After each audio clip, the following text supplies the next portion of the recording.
time and many warnings about what will be going on in the world as well as what will be going on in God's church. Jesus Christ gave a parable about 10 virgins that went to sleep, and a midnight cry that was made, and as they awakened, some were prepared and others were not. I have increasingly seen, and I've discussed with a number of you, the fact that one of the things that does seem to be bombarding us as the people of God has certainly been a spirit of slumber. That it is as though that it is harder and harder to really stay spiritually awake and zealous.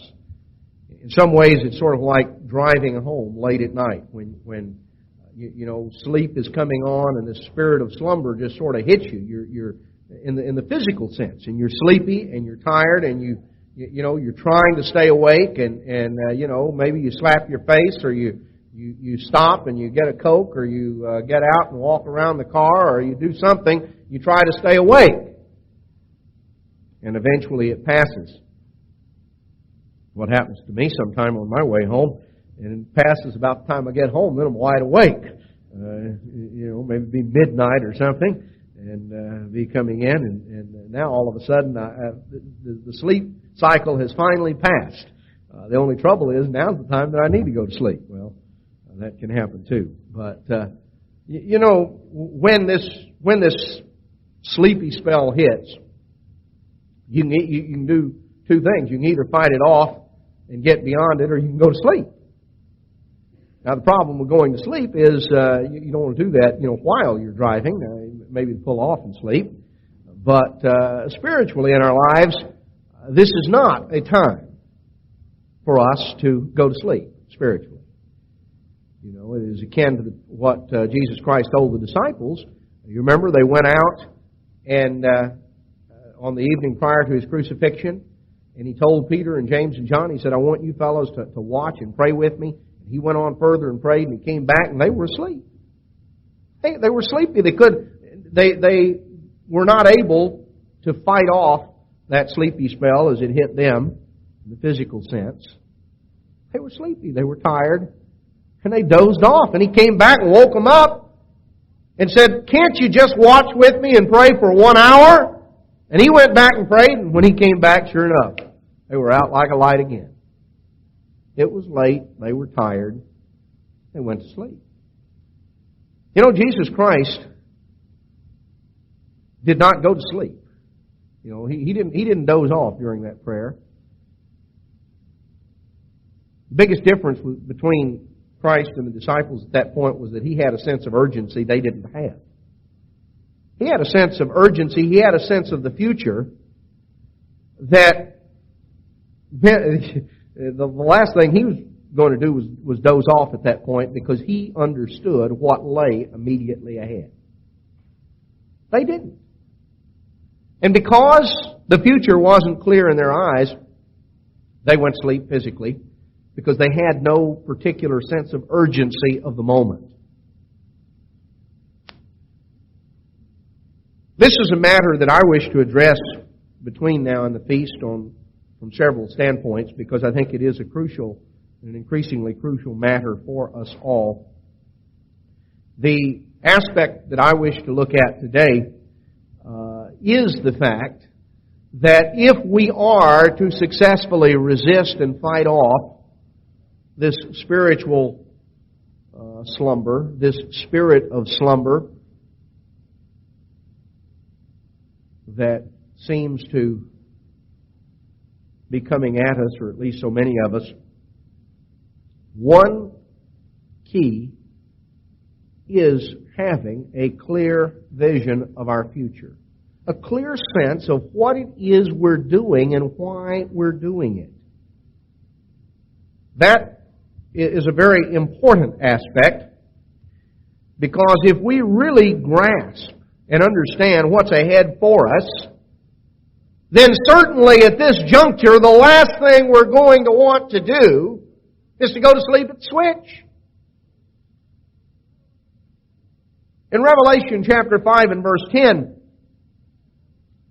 we read in verse 9 of a new song being sung of praise to Jesus Christ, who was worthy to open the seals that sealed this book of Revelation. Because it was designed to be a book of revealing, not a book of concealing, not a book of hiding, but the seals were to be broken and opened up so that God's people could understand.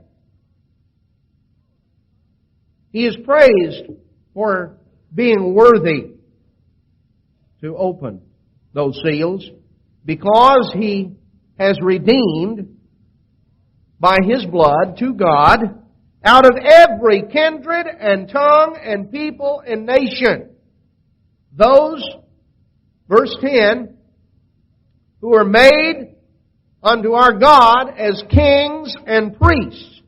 We shall reign on the earth. Didn't say anything about going off up to heaven.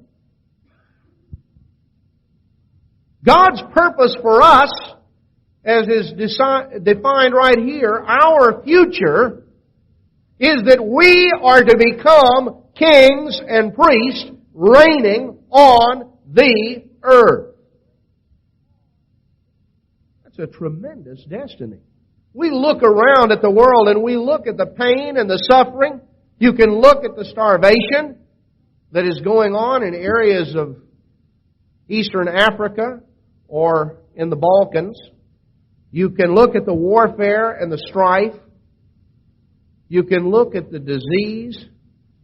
disease-racked and starvation, emaciated bodies of human beings around the world. We can look at all of the problems and all of the inequities and all of the difficulties that beset mankind. Whether we're looking at the problems that exist in our own country, which are just simply the beginning of things that are going to come. And we recognize that this world needs to be straightened out. This world needs to be fixed. There are inequities that need to be righted. There are things that need to be resolved. So around the world we look and we see all of these things going on. What's the answer? What's the solution? The solution is the fact that the God of heaven is going to set up a kingdom. That God has redeemed, through Jesus Christ, has redeemed a people who are to be made kings and priests and to rule on the earth. You know, we've got a big job to be getting ready for. Is that real to us? Do we really grasp that in a matter of a few years, we are going to be occupying positions of authority as kings and priests on the earth under Jesus Christ? If we really grasp that as we look at what's going on, and we would understand that we've got something very important ahead of us. Someone who is born to be a king, in a physical sense, spends a lifetime getting ready for that because they recognize that they are going to be taking on a great responsibility. The priesthood in ancient Israel was something you were born to because it was in the family of Aaron.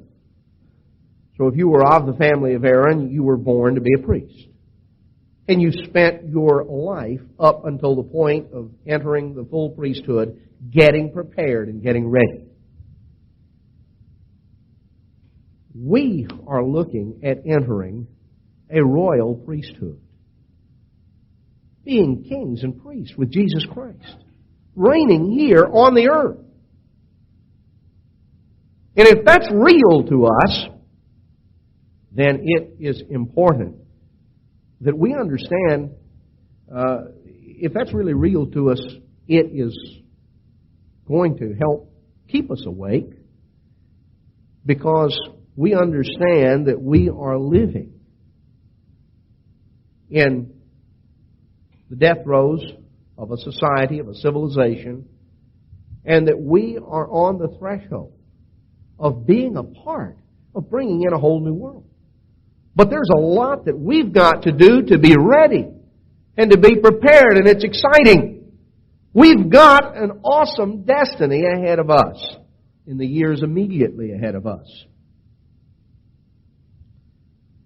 Now, if being a king and a priest is something that's real to us, if we really grasp that, then one of the first questions that comes to mind is, how do you go about doing that? You know, if we're going to be a king and a priest, then we've got to be able to think about and to understand, how is God going to administer that? How are we going to carry out a responsibility like that? Let's notice in the book of Hebrews, chapter 1, we're told in verse 1, Hebrews 1, God, who at sundry times and in different manners spoke in times past unto the fathers by the prophets, has in these last days spoken unto us by His Son, whom He's appointed heir of all things, by whom also He made the world, who being the brightness of His glory, the express image of His person, upholding all things by the word of His power, when He had by Himself purged our sins, sat down on the right hand of the Majesty on high, being made so much better than the angels, as He has by inheritance obtained a more excellent name than they. For unto which of the angels did He say at any time, You are my Son, this day have I begotten you? Again, I'll be to him a father, and he'll be to me a son. Again, when He brings the first begotten into the world, He said, Let all the angels of God worship Him. So Jesus Christ was not an angel. He was a part of the very family of God. And that, of course, is something that the world has never understood. That really understanding who and what God is.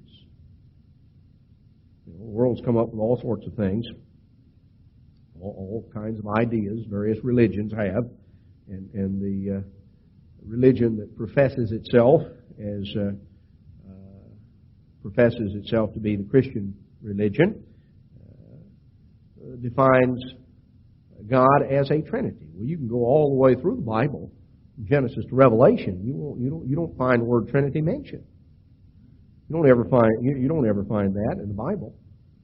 You know, that's not where they got it. But you can certainly study and look at the mythology of Babylon and Egypt and the Greek and Roman world, and you can look at all these various things and see some of these things. But anyway, that's the point is that Jesus Christ was not an angel. He was one that the angels worshipped. What does it say here in verse 8? See, unto the angels in verse 7, He made His angels spirit. Angels were created. They were made spirit. His ministers a flame of fire. But unto the Son, Jesus Christ, He says, Your throne, O God, is forever and ever. A scepter of righteousness is the scepter of your kingdom. You have loved righteousness and hated iniquity. Therefore God, even your God, has anointed you with the oil of gladness above your fellows. The expression here is sort of a play on words in verse 9, because the word Messiah in the Hebrew language, or Christ in the Greek language, both mean the same thing. They mean the anointed one. So when it refers to being anointed with the oil of gladness, it is a reference here to the Messiah, reference to Christ. Verse 8 is a quotation from Psalm 45. And it says, Unto the Son, He says, Your throne, O God. So Jesus Christ, as the Son of God, is God. You know, God is a family. And the word that's used in the Old Testament to refer to God, Elohim, that I am ending in the Hebrew language is plural. And God consists of more than one being. It's revealed that God consists of the one that we know as the Father and the one that we know as Jesus Christ, the Son. It tells us that in John chapter 1 and verse 1.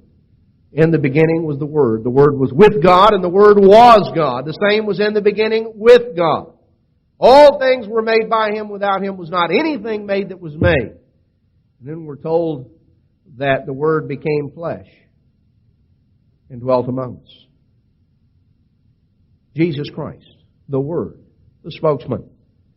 So here was the one that we know as God the Father, and here's the one that is called the Word, the one that became Jesus Christ,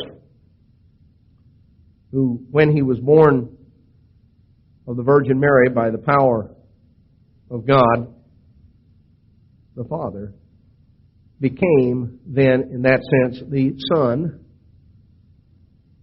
There came to be established a father-son relationship.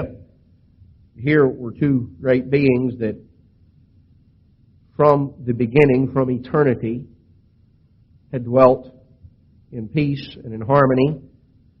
The way of love, the way of God's love, the way of God's law.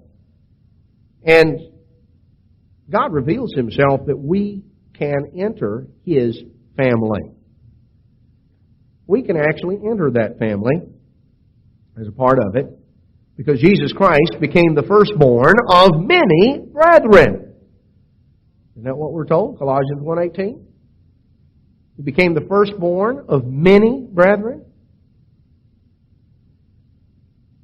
Well, if He calls us brethren, then that means that we can become, in that sense, younger brothers of Jesus Christ entering into the family of God at the resurrection. Now, in one sense, we're part of the family of God right now once God places His Spirit within us. That imparts to us the divine nature, as Peter says. And so John explains in 1 John that now are we the sons of God. But it does not yet appear what we shall be. But we know this, that when He shall appear, we shall be like Him, for we shall see Him as He is. So we have God's Spirit, the earnest of our inheritance, residing in us right now.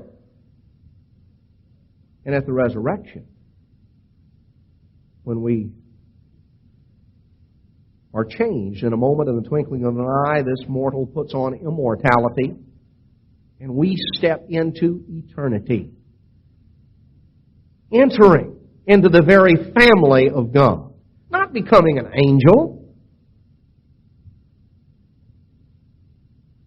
but becoming God. Not God the Father. God the Father is always supreme over everything. Not becoming Jesus Christ. He's right there with the Father and just under the Father. He says, my Father is greater than I. He was in complete harmony with the Father, but we become younger brothers of Jesus Christ, entering the family of God as younger brothers. Jesus Christ became the firstborn of many brethren. And we have explained here to us in Hebrews 2:10, it became Him for whom are all things, and by whom are all things, in bringing many sons unto glory, to make the captain of their salvation perfect through sufferings. For though He that sanctifies and they who are sanctified are all of one, for which cause He's not ashamed to call them brethren. So Jesus Christ is not ashamed to call us brothers and sisters as we follow Him. God is bringing many sons unto glory. He is going to share His glory with us as we enter into His family. So we have a great destiny ahead of us, something the world does not begin to understand. No, they can't imagine that. Well, that sounds crazy. That's not my idea. That's not just something that the church dreamed up. That's right here in the pages of your Bible. That's what God says. When the Apostle Paul wrote in 1 Corinthians 1 that eye has not seen, neither has ear heard, neither has entered into the hearts of man the things that God has prepared for them that love Him. What God has in store for us is so far beyond what we could imagine or what we would ever dream of. It is a great and glorious destiny, and something that we should never lose sight of. Because you see, to the extent that our eyes and our attention is wrapped up and fixed on the great calling and destiny that God has for us, then all of the problems and the difficulties and the adversities and the trials and the setbacks and the things that we face and go through are nothing. Because we have something set before our eyes. The great calling that God has given us. Now, we're not entering the family of God just to sort of roll around heaven all day and do nothing at all. We're going to be with Jesus Christ. And what's Jesus Christ going to be doing? Well, He's going to be administering the government of God on this earth. Your throne is forever. It says here in verse 8, unto the Son, He says, your throne, O God, is forever. A scepter of righteousness is the scepter of His kingdom. Now, it's interesting. Let's just notice one thing here. Because as we think and it becomes real to us, let's get down to some specific details. Rather than just sort of in broad generalities, well, we're going to be in the family of God, we're going to be kings and priests, we're going to be ruling and reigning with Jesus Christ. Fine, but how are you going to do it? What are you going to do? What are you going to administer? Well, it says, a scepter of righteousness is the scepter of His kingdom. Now, let's look at that for a little bit. A scepter is the symbol of rulership. There are several words, two primary words that are used for righteousness in the Greek language as well as in the Hebrew language. Now, this word that's used for righteousness is an interesting word here. It's not the word that is most commonly used for righteousness. And before I explain it to you, I want to turn back to Psalm 45, from whence Hebrews 1 is quoted. In Psalm 45, we will read the original text that Paul was quoting in Hebrews 1. In Psalm 45 and verse 6, it says, your throne, O God, is forever and ever. The scepter of your kingdom is a right scepter.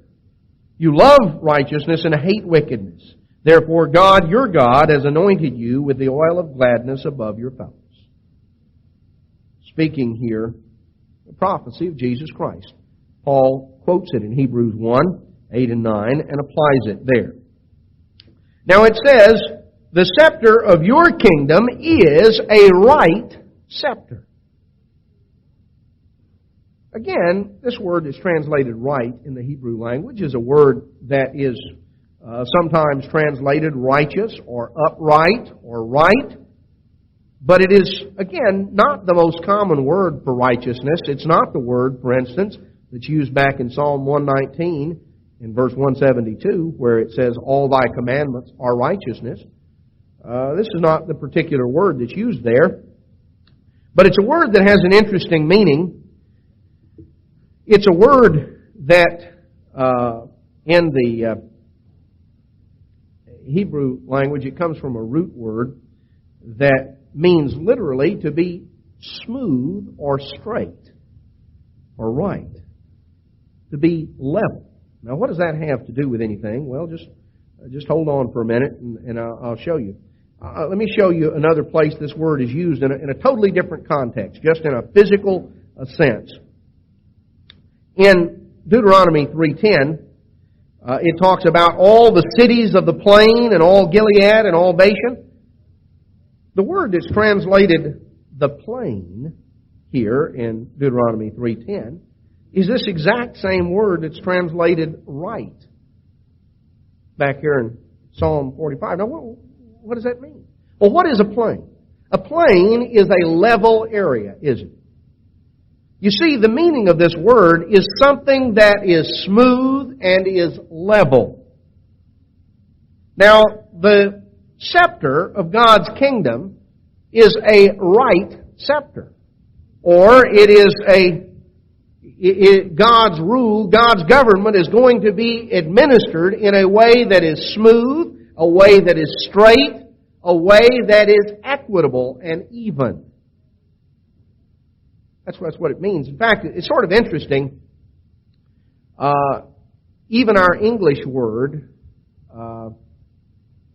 equal or equity, in English our word equal or equity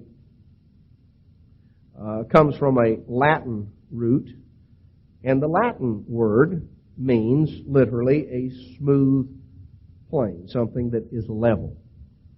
So there is the concept of what is even in today is sometimes called creating a level playing field.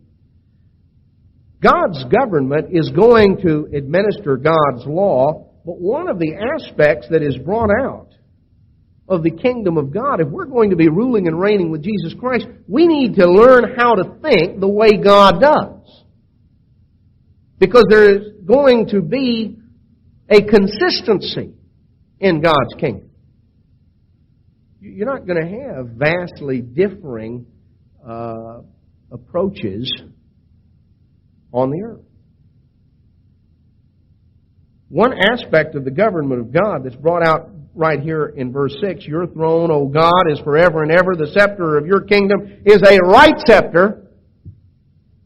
It is something that has to do with what is smooth, what is even, what is equitable. Because this same word that's translated plain in Deuteronomy 3:10, or that is translated right here in Psalm 45:6, is also translated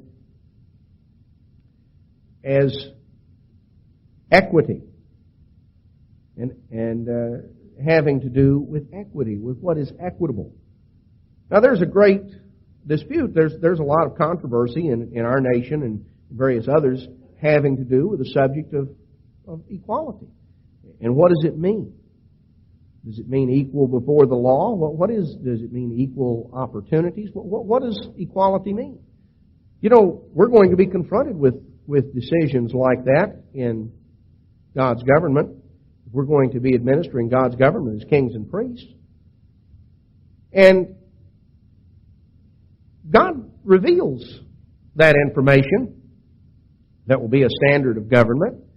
It's just one little narrow area of administering God's government, but if being a king and a priest and ruling with Jesus Christ is a part of the family of God, if that's really real to us, then we need to be thinking in terms of orienting our minds as to how to administer God's government the way He wants it administered. So let's look a little further at this and just use it as an example of just one aspect. As we come on down and look here, let's notice some things about it.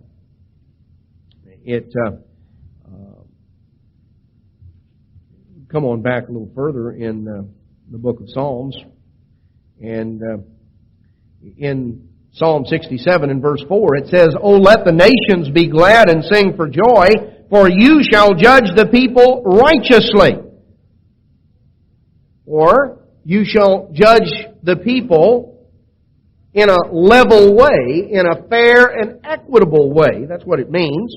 It's the same word. And govern the nations upon the earth. So we're going to judge the people with equity. Now what does that mean? How do you judge the people with equity? Do you try to guarantee an equality of result?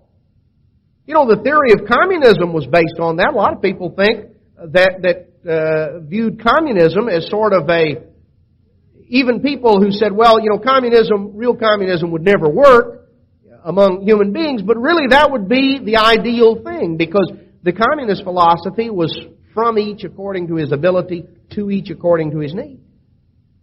You see, communism simply comes from a word that means, same word, community or communal, means having everything in common. Sort of share and share alike. Is that God's system? Some thought it was. There was great emphasis. The whole basis, if you go back and you read the philosophers of communism, was a stress on doing away with all inequalities. Everyone was going to be equal.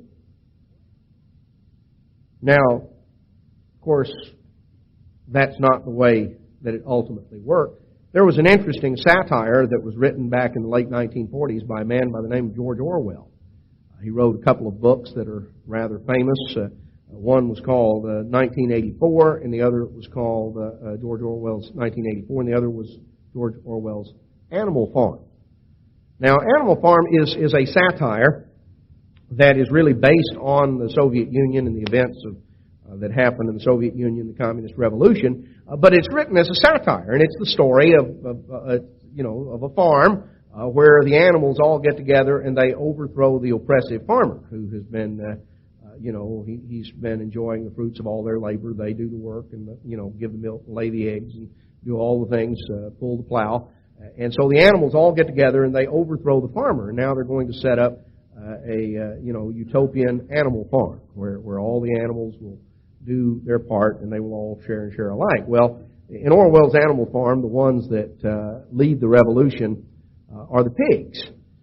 And they're the ones that organize everything. And one of the things that they write up on the barn for all the animals are the commandments of the animal farm. And the first commandment for the animal farm is all animals are equal. And this stress on that. Well, as it goes on through the story and it unfolds, we later find that there's an amendment that's put on there to the first commandment of Animal Farm. All animals are equal, but some are more equal than others.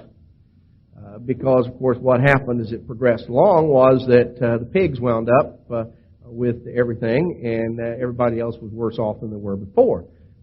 Sort of the story as it goes through, and it is a satire on what, of course, happened in Russia as Stalin and Lenin and the others who had this revolution, and they were going to overthrow the Tsar, and they were going to get rid of all of the nobility and all of these people who were oppressing the people, and they were going to have a utopia, a communal society. Everyone would share and share alike. Well, of course, that's not what happened, was it? They didn't have a czar anymore. No, they had, the Communist Party and the dictatorship of various dictators who were certainly more equal than everyone else. One of the things that brought down the whole communist system, a disillusionment, a loss of faith, is as people in Russia and Eastern Europe began to realize that everything was a sham. It wasn't a matter that everybody was sharing alike. What kind of equality is God talking about? Is He talking about an equality of result? Are we just going to share and share alike? Everybody's going to have the same amount? Doesn't matter how hard you work, or how little you work. Everybody just have the same amount. Is that God's system? Is equality or equity that God is talking about here? Is it an equality of result and of consequence? Well, let's see, because we're going to administer the government of God under Jesus Christ. We need to understand what kind of government we're going to administer. Is it going to be another communist revolution?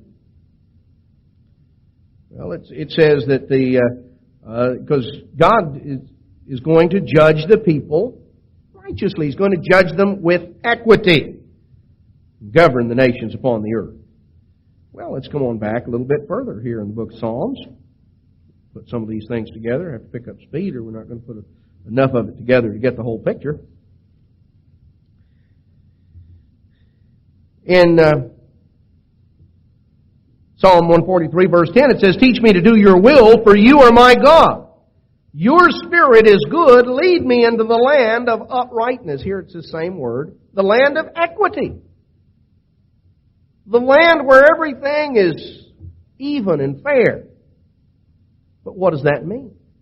What is a land where everything is even and fair? Does that mean that everybody has the same results? Does it mean some people get some sort of preference? What does it mean? How are we going to bring about a society like that? In Isaiah chapter 11, speaking of the time of the government of God, Isaiah 11 and verse 1, it says, "There shall come a rod out of the stem of Jesse, a branch shall grow out of his roots." Prophecy of Jesus Christ, who was of the lineage of David. "And the Spirit of the Lord shall rest upon him, the Spirit of wisdom and understanding, the Spirit of counsel and might, the Spirit of knowledge and of the fear of the Lord. And shall make him of quick understanding in the fear of the Lord, and he shall not judge after the sight of his eyes, neither reprove after the hearing of his ears." He's not just going to base what he does on hearsay. He's not just going to base things on appearance, on what, it looks this way to me, or I heard so-and-so say this. His judgment is not going to be based simply on what things appear to be or on what he's heard somewhere. But, verse 4, "With righteousness shall he judge the poor and reprove with equity for the meek of the earth." Now, the word righteousness here in verse 4 is a different word than the word we've been looking at. It's a word that is a specific reference to the commandments and the law of God. It's a word that is used in Psalm 119 in verse 172 when it says, "All thy commandments are righteousness." So it's righteousness in the sense of what is right as defined by the law of God. It says, "With righteousness shall he judge the poor and reprove with equity." Here's the word we've been looking at, sometimes translated right or upright. It's also in a completely physical context translated plain or flat or even, level, because that's what it's talking about. God is He will reprove with equity, with fairness, with evenness. "For the meek of the earth, he'll smite the earth with the rod of his mouth, and with the breath of his lips shall he slay the wicked. The righteousness shall be the girdle of his loins, and faithfulness the girdle of his reins. The wolf shall dwell with the lamb, the leopard shall lie down with the kid, the calf and the young lion, the fatling together, and a little child shall lead them." So here's the time of the government of God on this earth. Let's come on back to the book of Malachi. Another of the prophets, the last of the minor prophets. Malachi chapter 2. Here speaking of the priesthood, in Malachi 2, verse 6, it says, "The law of truth was in his mouth, and iniquity was not found in his lips. He walked with me in peace and equity, and did turn many away from iniquity," from lawlessness, from breaking God's law. "For the priest's lips should keep knowledge, and they should seek the law at his mouth, for he's the messenger of the eternal of hosts." This is the job that God wants a faithful priest to do. We're going to be kings and priests in the world tomorrow, then that means that people are going to be seeking the law at our mouth. We're to be the messenger of the eternal of hosts. Talks about the law of truth being in our mouth. Iniquity, lawlessness is not found in our lips. We walk with Christ in peace and equity.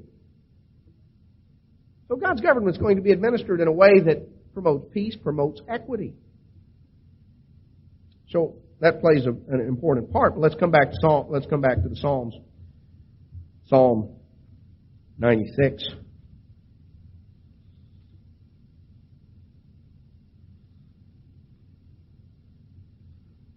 Psalm 96 in verse 10. In verse 9 of Psalm 96 it says, "O worship the eternal, worship the Lord in the beauty of holiness. Fear before him all the earth. Say among the heathen, say among the nations, the Lord reigns.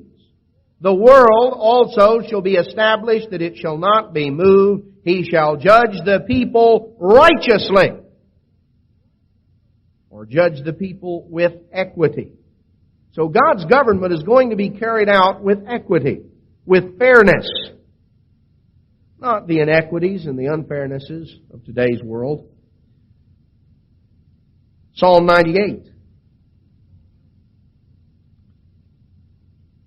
Psalm 98. In verse 9 it says, "Before the Lord, for he comes to judge the earth. With righteousness shall he judge the world and the people with equity." Here this word is translated equity. So he's going to judge the world with fairness. with equity. Psalm 99, verse 1, the Lord reigns. Let the people tremble. He sits between the cherubim. Let the earth be moved. He's great in Zion, is high above all the people. It talks about in verse 5, exalt you the Lord our God and worship at His footstool. He's holy. Moses and Aaron among His priests, Samuel among them that call upon His name. They'll call upon the Lord, and they called upon the Lord, and He answered them. They're going to be there in God's kingdom. He spoke with them in the cloudy pillar. They kept His testimonies and the ordinance that He gave them. You answered them, O Lord our God. You were a God that forgave them, though you took vengeance of their inventions. Exalt the eternal our God and worship at His holy hill, for the eternal our God is holy. Verse 4 tells us the king's strength also loves judgment. You do establish equity. You execute judgment and righteousness in Jacob. So God will establish equity. The world doesn't know what equity is. Well, we've got all sorts of laws that supposedly are to promote some semblance of equality or equity, but the world doesn't really know what it is. God's going to establish it. What is it? Because that's an important factor to understand. Modern nations of Israel don't know and don't understand what it is. Our nation certainly doesn't. We're told in the book of Micah,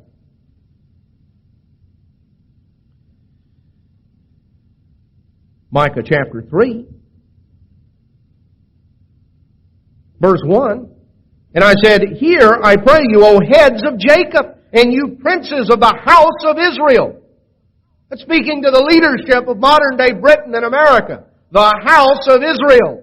Is it not for you to know judgment, who hate the good and love the evil? God says the leadership of our nation has things upside down. They love that. What they ought to do is love good and hate evil, but He says that they hate the good and love the evil. I mean, when a society is so upside down that we ban prayer and protect obscenity, isn't that hating the good and loving the evil? We can't tell the difference.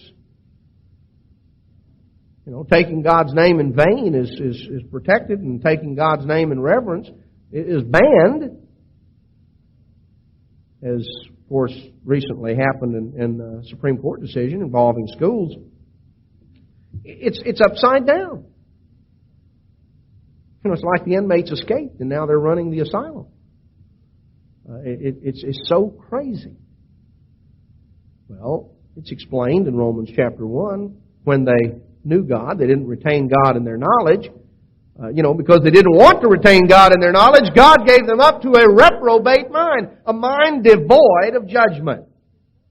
So it prophesies here in Micah 3.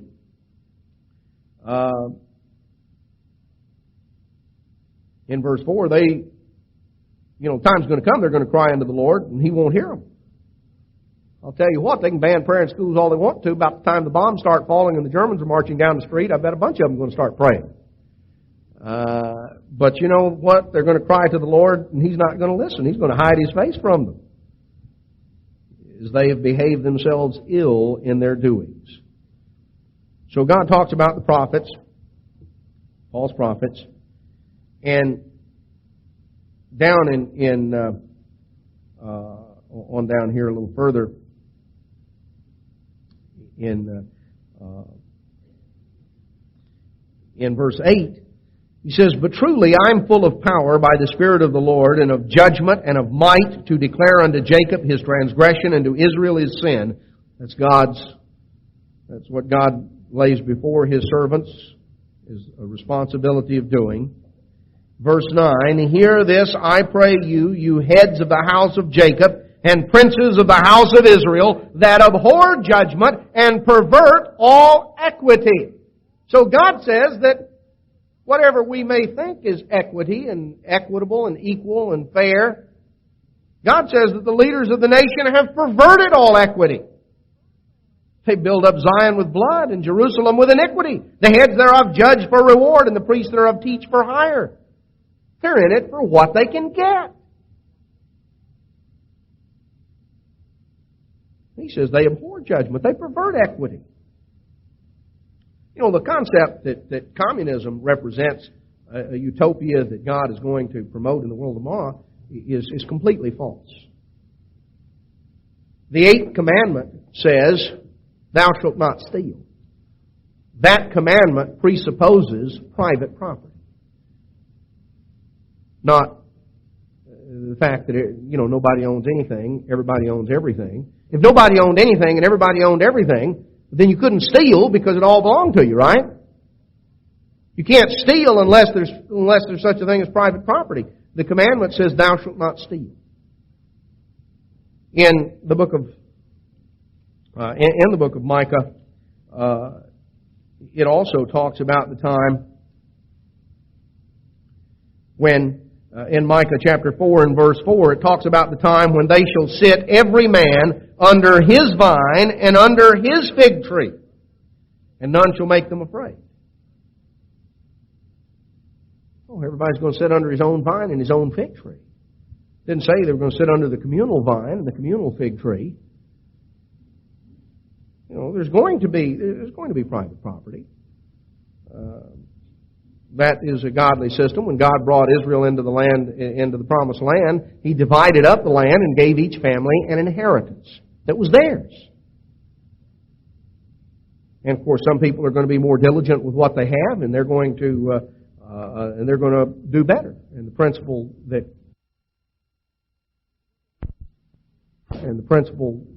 Christ gave was being rewarded according to our works. So the law of God does not guarantee an equality of outcome or an equality of result.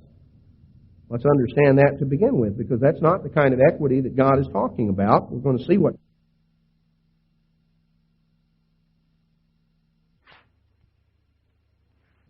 slow runner, you get him running downhill. What kind of a race would that be? They all got, we wanted it to be fair. We wanted it to where everybody would get to the finish line at the same time.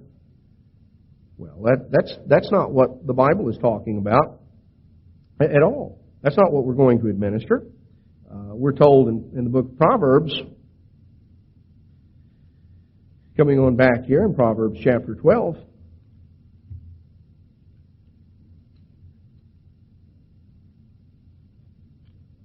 Proverbs chapter 12 and verse 15 says, "The way of a fool is right in his own eyes. He that hearkens unto counsel is wise." Now, the way of a fool is right in his own eyes. The word right here is the same word. It means equitable, fair, level. The way of a fool is equitable in his own eyes. He thinks it's fair. Comes on down in Proverbs chapter 16. And verse 25, it says, "There's a way that seems right. There's a way that seems fair. There's a way that seems equitable unto a man, but the ends thereof are the ways of death." So just because something seems fair to people doesn't mean it's fair as God looks at it. So we can't use what seems right unto a man, what seems fair and equitable to people. Those people have come up with all sorts of ideas. See, Proverbs 21:2 says, "Every way of a man is right, it's equitable, it's fair in his own eyes." People think the way they want to do it is fair. That seems fair to me. It seems fair to me, I win. Isn't that the way people figure? People come up with all kinds of ideas as to what's fair.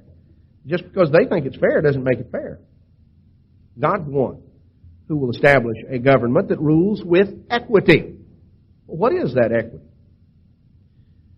Well, let's notice that we will find it defined back here in the Psalms.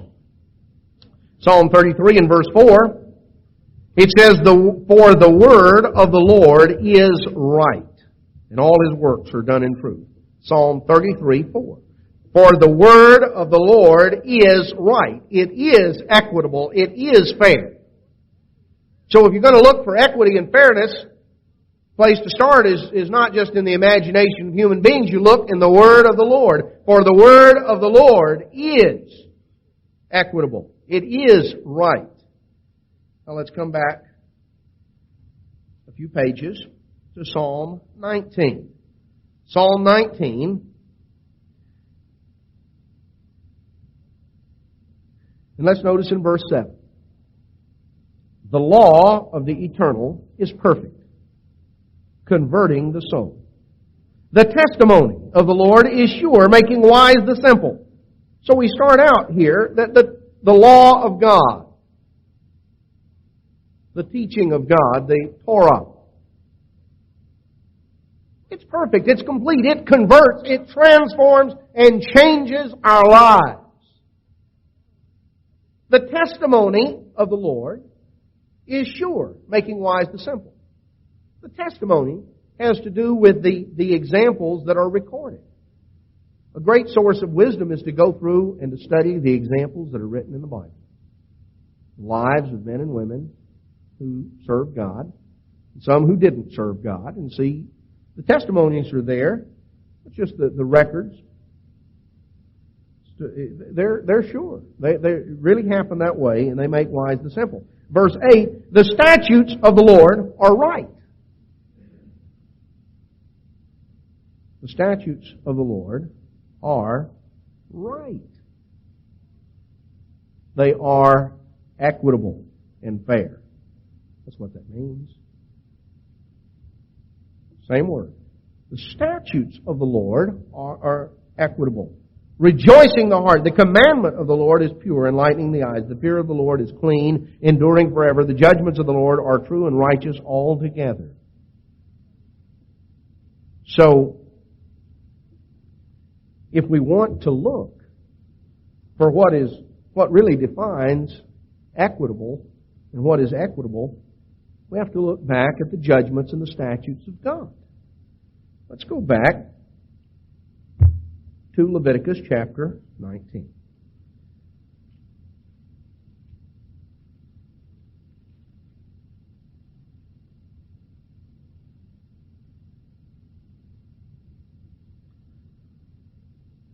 Leviticus, let's go back to chapter 18. It picks it up.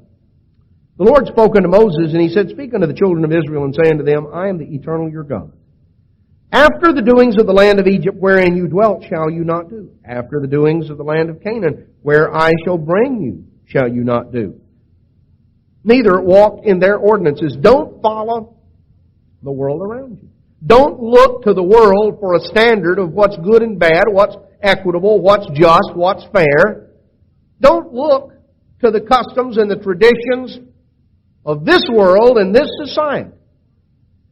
Verse 4, you shall do my judgments and keep my ordinances, to walk therein. I am the eternal your God. You shall therefore keep my statutes and my judgments, which if a man do, he shall live in them.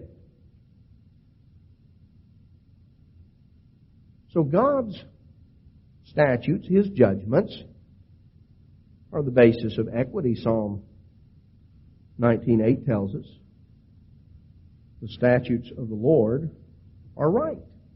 The statutes of the Lord are equitable. They are the basis. So God's statutes are right.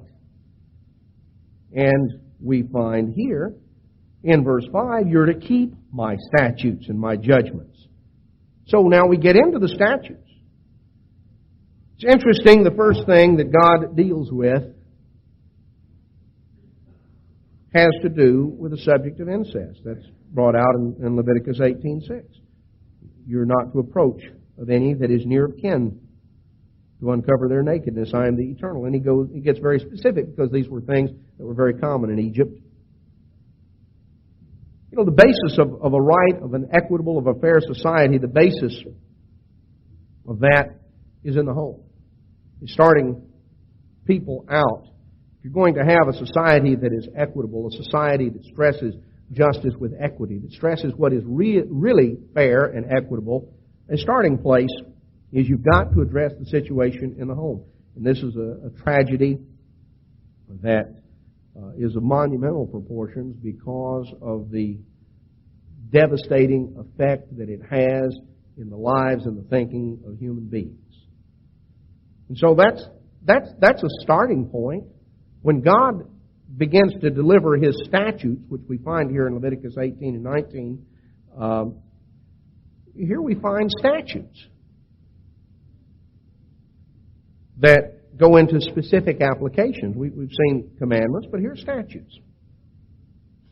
Coming on down here in chapter 19, verse 1, the Lord spoke unto Moses, speak unto all the congregation of the children of Israel, and say unto them, you shall be holy, for I, the eternal your God, am holy. To fear every man his mother and his father, and to keep my Sabbaths. You see, when God focuses the starting point of in the world tomorrow, here we're looking at two things that are going to be stressed right at the beginning. The starting point has to do with stressing the family relationship and the integrity of the family relationship and stressing the Sabbath. So that's a starting point to setting society right. There are a lot of things you have to go into, but the family is the basis of shaping the next generation. And if there's going to be a society in which there's any fairness and there's any equity, there's got to be a strong, solid, stable family. That is going to be the basis. These abominations and perversions and things that have to be eliminated if you're going to have any basis of building a society that's fair and that's equitable. And of course, the Sabbath is what introduces us to the concept of God and His plan. Now, as we come on down, let's notice some other aspects. In verse 9 it says, when you reap the harvest of your land, you shall not wholly reap the corners of your field, neither shall you gather the gleanings of your harvest. You shall not glean your vineyards, neither shall you gather every grape of your vineyard. You'll leave them for the poor and the stranger. I am the eternal your God. Now, this law presupposes private property, but it doesn't presuppose an approach of greed and selfishness that, everything, all that's mine is mine, and I'm going to keep it all, and I'm not going to share anything with anybody. You see, a society that stresses equity doesn't stress. The equity that is stressed is not that an equity of result, not an equality of result, because if you have an equality of result, then you are taking away the freedom of an individual to utilize effort and initiative to be productive and to, in effect, to reap what he has sown, be it good or be it bad. What God stresses, as we're going to see, is a little bit different. He says here, when you reap the harvest. So it's your land and it's your harvest. But God says, don't have a selfish approach. It's not a selfish, self-centered approach. It is an attitude, a society that stresses equity, being fair, has to do with an attitude of kindness, an attitude of love, an attitude of concern. Here it stresses the approach of concern for the poor, the stranger, those who are in need. God says, look, it's your land and your harvest, but don't be selfish with it. Leave a little bit so those who are in need can come and help themselves. So God's system was to help the poor to help themselves. And it was not a society that was a communist system that destroys all initiative. Neither was it an unbridled capitalist system based on greed and corruption and everything that's mine is mine and I'm not going to give you any of it. See, God's system, there's no society today that really properly reflects God's set of values. In verse 11 he says, you shall not steal, neither deal falsely, neither lie one to another. A society that's equitable is a society that's based on truth and fairness. You can't have fairness if you don't have truth. You're not taking advantage of one another. You're not stealing. You're not dealing falsely. You're not trying to get ahead of somebody by taking an unfair advantage. In verse 13, he says, you shall not defraud your neighbor, neither rob him. The wages of him that's hired shall not abide with you all night till the morning. You know, if you hire somebody to work for you, you don't take advantage of them. You don't keep what is due him, not even one night beyond when it was due. When you were supposed, if you're not to sort of oppress and take advantage of someone, and there are various ways of doing it. In the book of James, there is a very important statement dealing with that, where it talks about in James 5:4 that they hire of the laborers who have reaped down your fields, which is of you kept back by fraud, cries, and the cry of them that have reaped are entered into the ears of the Lord of hosts. So it has to do that God is going to come back. He's going to judge the world with equity, with fairness. And so here are statutes that define equity. Say, hey, you don't take advantage of somebody that works for you. You're not to defraud your neighbor. You're not to take advantage of a position of power. In verse 15, he says, you shall do no unrighteousness in judgment. You shall not respect the person of the poor, nor honor the person of the mighty, but in righteousness shall you judge your neighbor. Now here's the key. You do no unrighteousness in judgment. No unfairness, no inequity. How do you do that? You don't show special favoritism to the poor, nor to the mighty. There is an equity in terms of the law. But the same standard applies to everyone. It applies to the poor. It applies to the rich. You don't give special favor to someone because he's poor. You don't give special favor to someone because he's rich. You're to do no unrighteousness in judgment. You shall not respect the person of the poor, nor honor the person of the mighty. But in righteousness, in equity, shall you judge your neighbor. You shall not go up and down as a talebearer among your people, neither shall you stand against the blood of your neighbor. I am the Lord. You shall not hurt your brother in your heart. You shall in any wise rebuke your neighbor and not suffer sin upon him. You shall not avenge or bear any grudge against the children of your people, but you shall love your neighbor as yourself. I am the eternal. You see, that's the key. It's based on loving your neighbor as you love yourself. It's not a whole list of just... the world's approach is to write a whole series of laws that in turn have a series of loopholes, and everybody is trying to look for ways to maneuver and manipulate to stay within the letter and totally violate the Spirit. You see, the premise of God's society is a society that is based on love to God and love to neighbor. And if love to God is in your heart, then you have a heart that wants to know how to love God more completely and more fully. If love to neighbor is in your heart, then you want to find out how to show more love to your neighbor and how to best express that love. And the statutes of God go through and deal with these principles. When we are administering a government that will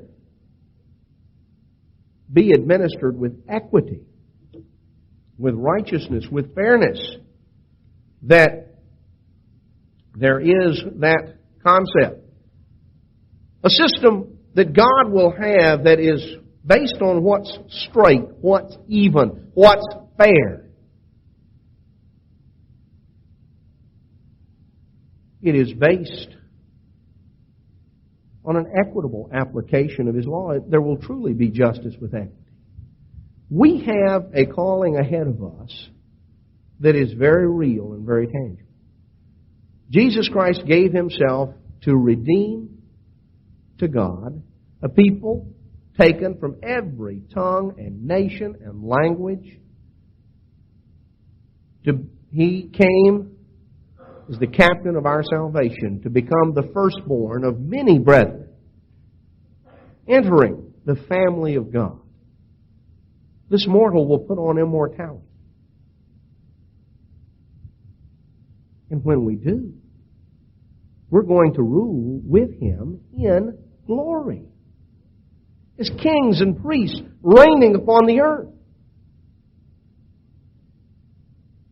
But the Father said to Jesus Christ, your throne, O God, your throne is forever.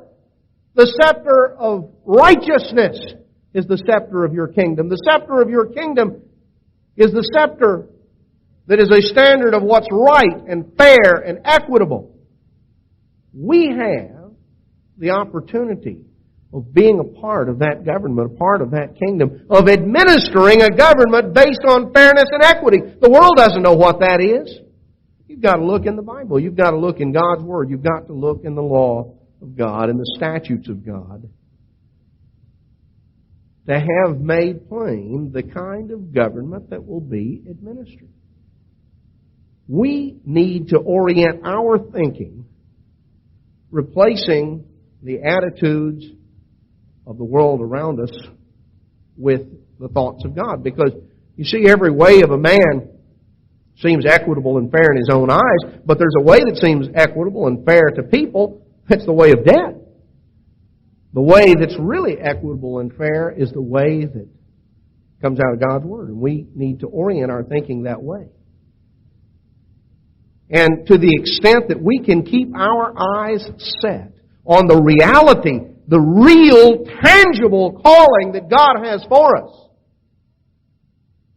that can be a vital key to resisting the spirit of slumber that Satan is broadcasting to put the people of God to sleep.